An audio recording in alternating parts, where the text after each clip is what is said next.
exciting developments here at Derwent with the new water brushes. We've been working to improve these. You can see we've got the original, we've got a fine tip brush, number 1. We've got a medium tip brush, number 2. And the extra member of this family now is the chisel tip. So it's much a squarer brush on the end of that one. Not only that, but you've also got the opportunity to get all 3 in our multi-pack set. So, first things first, you can see we've got a lovely shape to the barrel here and a nice grip point where we hold it. You'll also notice that each one has got a different number on it in a different colour, so it's really easy to distinguish between each one. We're not searching for different coloured lids or anything like that. It's all on the barrel and easy to recognise. The lid here as well, you'll notice nothing's going to roll off the edge of the paper here. We've got a square point on this lid that keeps things still if you're on a slight slope. Take the lid off and the lid just neatly clips onto the end of the barrel. So all 3 have the same reservoir, so interchangeable if you like, and really easy to fill. All we do is unscrew the barrel, nice and simple, and we just tip the water straight in there. A little tip, if you're struggling to get the water to go in, is just to give it a little squeeze as you go along and release the airlocks.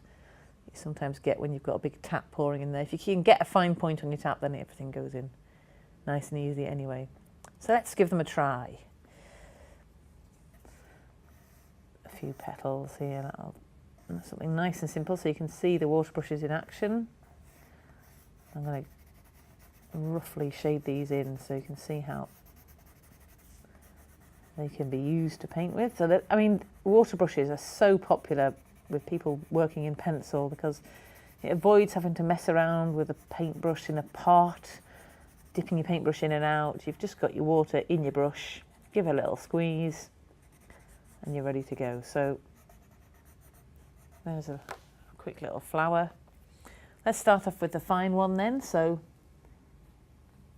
if I give that a little squeeze here, see the water start to come out. I'm just using Inktense here and I'm easily able to spread that around. I can keep right along the lines if I want to with this beautiful fine point.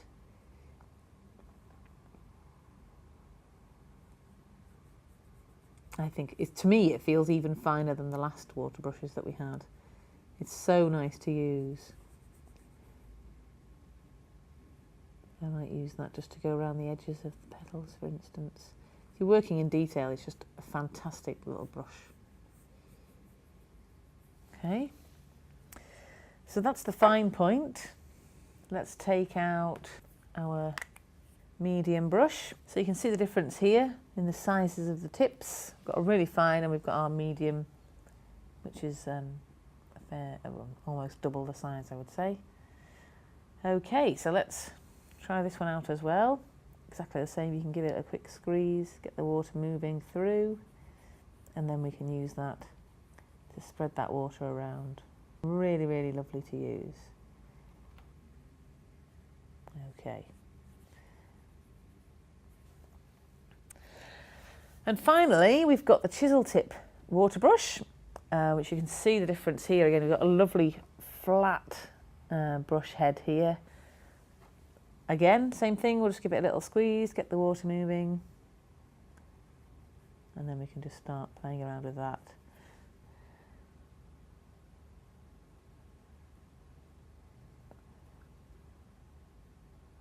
So if I want to, you can just get really big wide lines in with this.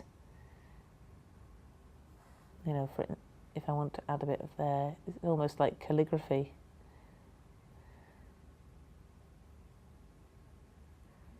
There we have it, our set of 3 new water brushes, beautiful tips to work with, and they really are a dream to work with any water-soluble media.